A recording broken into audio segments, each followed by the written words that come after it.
Bonjour à tous et bienvenue sur le Learn and Earn Crypto Podcast. Et aujourd'hui, on vous parle... On dirait un animateur radio. Ouais, hein, à vous. Donc aujourd'hui, en fait, on vous parle d'un podcast spécial, un esprit sain dans un corps sain. Fait qu'on revient à parler un peu de mindset, mais on va vraiment aborder aussi d'autres sujets. Puis c'est vraiment important parce que vous voulez réussir en tant que trader, en tant qu'investisseur, vous devez absolument écouter ce podcast. 100%.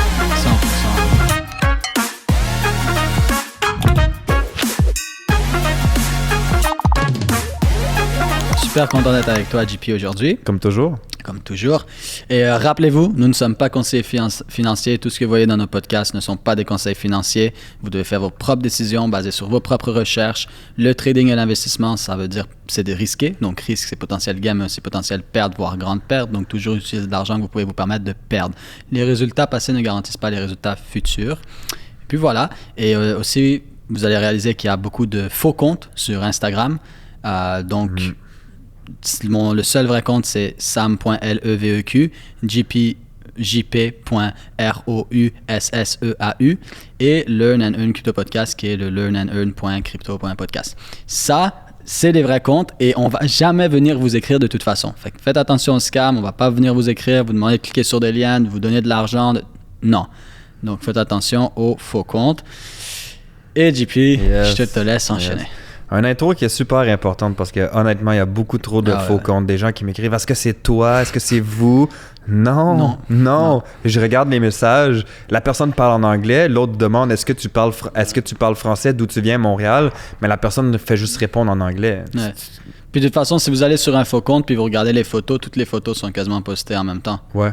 Ou souvent, ils vont mettre comme des photos, mais après ça, c'est comme une journée ou deux, puis ils prennent le temps de des fois à bâtir ce compte. En tout cas, c'est de la grosse merde. En tout cas, juste cliquez pas dessus. Et voilà. Donc ouais, un esprit sain dans un corps sain. Qu'est-ce qui fait en sorte qu'on va réussir en tant que trader, investisseur? Ben, ça peut, tu sais, si on regarde sur l'éducation au niveau du trading, c'est une chose. La mise en pratique, on en a déjà parlé. Après ça, le backtesting, la pratique avec un compte démo, tout ça, c'est vraiment bien, mais faut pas négliger non plus le mindset, le développement personnel, la méditation. Il y a vraiment 100%. plusieurs points à aborder, mais tu sais, ça le dit par le titre. Un esprit sain dans un corps sain. C'est que si mentalement, tu te sens bien, ben ton corps va suivre et après, les résultats aussi alentour de toi vont suivre. Autant des résultats si tu veux t'entraîner à avoir des résultats physiques que si tu veux réussir en tant que trader. Parce que juste au niveau de la méditation, j'en ai parlé dans un autre podcast, je ne faisais pas de méditation ou j'en faisais, mais pas nécessairement au bon moment pour moi dans la journée. Puis j'en faisais très rarement, puis quand j'en faisais, c'était directement après mon entraînement. C'est bien, ça me relaxait, mais la réalité, c'est que ça changeait rien à mon matin où ce que je me réveillais avec ce petit stress de performance, comme que tu as dit dans le dernier épisode, où ce que je dois me lever, répondre à des messages, faire ci, m'occuper de ma fille. En plus, j'ai ma session de trading qui s'en vient justement avec le groupe du matin. Puis là, j'étais comme un peu... overwhelmed, un peu surépuisé ou j'en avais trop sur mon plate d'un coup le matin. Puis finalement, quand j'ai commencé à faire de la méditation le matin, boum, je viens de canaliser mon énergie, je me lève, je réponds aux messages, je m'occupe de ma fille, mais beaucoup plus relax. Et ensuite, j'arrive sur ma session de trading et même mon énergie, ma façon de voir les choses est complètement différente. Puis ça fait vraiment un gros changement. Fait que c'est sûr que pour moi, c'est quelque chose que j'ai été initié en fait par toi, puis par la communauté. Donc merci Sam, très reconnaissant de ça. Mais c'est quelque chose que je recommande les gens de faire également. Parce que la majorité des personnes qui nous écoutent ont des boulots, se lèvent le matin, sont souvent très pressés à aller au boulot. Mais si vous pouvez prendre juste un petit 15 à 20 minutes pour vous lever un peu plus tôt, puis en fait c'est même un devoir, une petite recommandation, un conseil que je vous donne. Pas financier. C'est ça, c'est pas financier, mais c'est un conseil quand même. Prenez cette habitude d'introduire... En fait, prenez le temps d'introduire une nouvelle habitude dans votre vie. Ouais. Puis quand ça devient régulier et facile pour vous, ben ça devient une habitude, tout simplement. Puis c'est une bonne habitude à prendre. Juste le fait de vous dire, si vous vous levez à 7 heures pour aller au boulot à 8 heures, ben levez-vous à 6h30, c'est 30 minutes, OK, plus tôt. Puis commencez à faire de la méditation. Je vous garantis une chose, et c'est pas des pourcentages, c'est pas des chiffres, vous allez vraiment vous sentir mieux. Vraiment mieux. Puis c'est quelque chose d'important, comme le titre dit, un esprit sain dans un corps sain. Et peut-être les gens se demandent, c'est quoi le rapport avec le trading, c'est quoi le rapport avec l'investissement, c'est quoi le rapport avec la crypto? Eh bien, c'est tout. Parce que si jamais tu n'as pas l'esprit sain, tu peux clairement pas apprendre et faire de l'investissement et de la crypto. Tu vas juste faire n'importe quoi. Deuxièmement, si t'es pas en santé physique, ben bravo, hein, même si tu as fait 10 millions de dollars, mais t'es pas capable d'attacher tes souliers. T'es pas capable d'attacher tes souliers. C'est quoi cette richesse? C'est pas la richesse. La plus grande pauvreté de la planète, c'est pas de ne pas avoir d'argent. C'est de pas être en santé. C'est de ne pas être en santé, c'est de ne pas avoir de temps. La richesse, c'est pas une chose. Les gens parlent toujours de la richesse comme si la richesse, c'est l'argent. Non. L'argent, c'est l'indépendance financière. La richesse, c'est l'indépendance financière avec des bonnes relations avec les autres. Mais pour avoir des bonnes relations avec les autres, tu dois avoir des bonnes relations avec toi-même en premier. Et ça, c'est quelque chose que les gens doivent comprendre. Je veux dire, comment est-ce que je peux donner de l'amour à quelqu'un si j'en ai pas? 100%. Comment je peux donner de savoir à quelqu'un si je l'ai pas? Comment tu peux faire confiance à quelqu'un si t'es même pas foutu de te j'ai faire pas confiance? Et combien de personnes, par exemple, sont dans des relations amoureuses et sont super jaloux parce qu'ils sont pas capables de faire confiance à l'autre, quand Mais au final, ces personnes-là... Les 5 blessures de l'âme, guys, hein? Mais quand au final, ces personnes-là ont juste pas confiance en eux, sont juste pas bien avec eux-mêmes, mais ça se transmet. C'est, ouais. Mais exact. Imaginons que j'ai une orange. Je prends cette orange. J'aime cet exemple. On va faire semblant que tu le connais pas. OK, Wayne Dyer. Je prends cette orange et je la presse. Qu'est-ce que tu penses qui va sortir de l'orange JP? Pour nos auditeurs. Je sais que c'est où je m'en vais. OK, je dois faire semblant. Ouais, pour nos auditeurs. OK. Je sais pas. Du jus d'orange, tu penses? Ben non, moi je dis que ça va être du jus de raisin. Du jus de raisin, hein? Si je presse l'orange, est-ce que ça va être du jus de citron peut-être?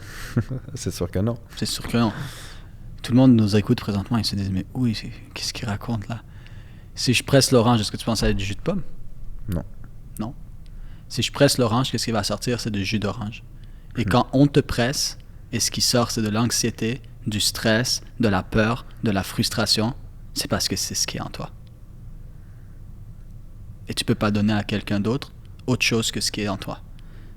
Et c'est pour ça que la première chose à faire, c'est pas d'essayer de comprendre les autres, c'est d'essayer de comprendre soi-même. Je déteste les gens qui disent que la PNL, programmation neurolinguistique, je vais faire de la PNL. Ben oui, c'est quoi la PNL pour toi? Comme ça, je vais pouvoir comprendre les autres, manipuler les autres. Quoi? La PNL, programmation neurolinguistique, le premier but, c'est de le faire sur toi-même. Ouais, pour reprogrammer ton cerveau. Pour te reprogrammer, toi. Et ça, c'est les premières richesses. Les premières richesses, c'est de se comprendre soi-même pour pouvoir ensuite avoir des relations meilleures avec les autres. Et là, quand tu as des relations meilleures avec toi, avec les autres, que tu as une liberté financière et que en plus, tu entretiens ton corps physique et mental, donc méditation, aller courir, s'entraîner. À la fin de la journée, s'entraîner, c'est physique et mental. Ça fait du bien aux deux. Là, tu as les 3 piliers de la richesse. Premier pilier, un des piliers, c'est la liberté financière. L'autre pilier, c'est tes relations avec toi-même et les autres. Et le troisième pilier, c'est ton bien-être physique et mental. Et quand tu as ces trois, tu as ce bien-être-là, ces relations et la liberté financière, alors là, tu es riche. Et chaque personne a un terme différent. La réalité, c'est que tu peux être en train de faire 10 millions et tu n'as aucune liberté financière. Parce que c'est pas richesse financière, c'est liberté financière. J'ai des gens très proches de moi qui font plusieurs millions dans leur poche par année après taxes et impôts, là. C'est dans leur poche. Mais ils font 80 heures semaine dans un putain de bureau.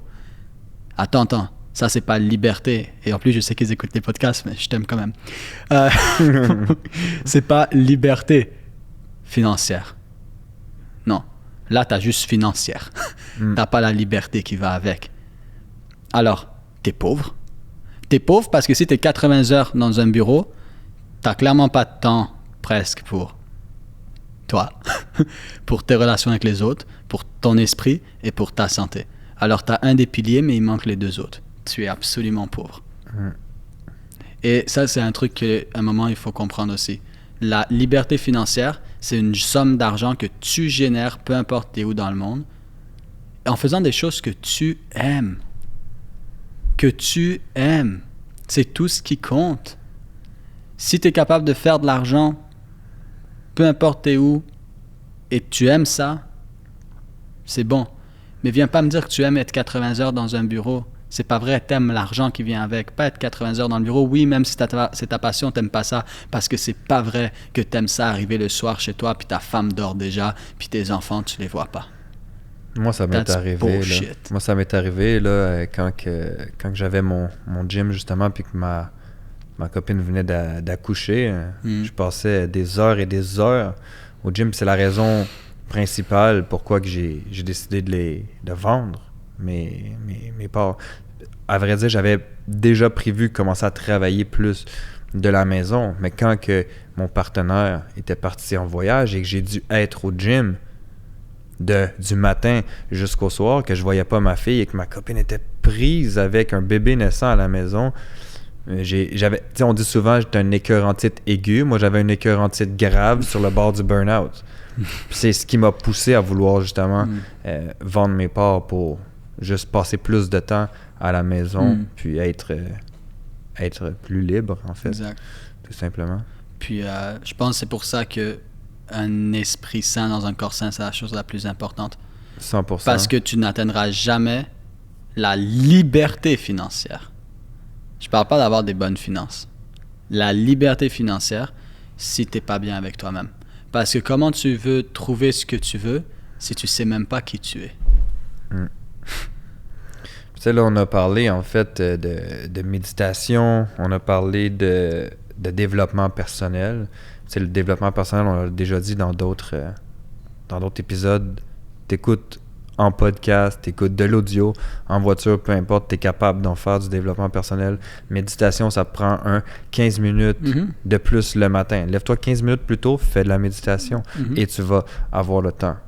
Est-ce que ça vaut la joie? Mais en fait, je m'en ai dit, il y a le côté d'un côté où ce qu'on dit le sacrifice, mais c'est pas un sacrifice à faire, c'est une action à mettre pour pouvoir avoir les bienfaits de cette action-là. Puis une des choses aussi que on n'a pas dit encore, c'est l'activité physique, de bouger. Pourquoi? Parce que tu sécrètes des hormones, dont l'endorphine, qui fait en sorte que tu te sens mieux, tout simplement. Puis moi, là, je suis content, les salles ont réouvert, donc j'ai recommencé à m'entraîner, puis ça paraît énormément parce que quand je fais ma méditation, ensuite, je m'occupe de ma fille, je vais la porter à la garderie, je reviens, je fais mon trading, je m'en vais au gym, et je reviens et je m'occupe du business.